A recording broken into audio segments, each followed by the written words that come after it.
வேலைநிறுத்த போராட்டத்திற்கு என்ன காரணம் என்பது குறித்து நெல்லையில் ஆசிரியர்களுடன் நமது செய்தியாளர் நாகராஜன் நடத்திய கலந்துரையாடலை இப்போது பார்க்கலாம்.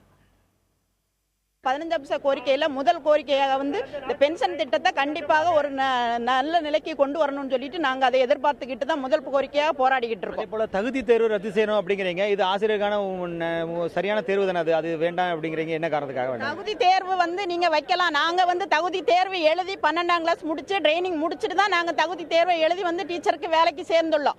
இதையே நீங்க எடுத்துக்கும் போது இந்த தேர்வை எழுதி திருப்பியும் தேர்வு எழுதும்போது 1989 படிச்சுட்டு வேலை இல்லாம இருக்கோங்க. 2009, 11, 14 படிச்சுட்டு ஃப்ரெஷ்ஷா வர்ற கேண்டிடேட் தான் வேலைக்கு சேருவாங்களே. அப்போ உள்ள பாடத்தை வச்சு நீங்க கேட்கும்போது வயசான நேரத்துல அதற்கு ஒத்து கொடுக்க முடியாதேங்கிற ஒரு திட்டத்துல வருதுல.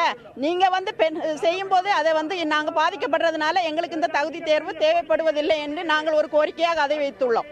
இந்த 15 கோரிக்கைகளை வலியுறுத்தி நடைபெறும் இந்த போராட்டம் அடுத்த கட்ட போராட்டமாக மாறும் என்பது இவர்களது நம்பிக்கையா இருக்கிறது. புதிய தலைமுறைக்காக ஒளிப்பதிவாளர் சங்கருடன் நெல்லையிலிருந்து நாகராஜன்.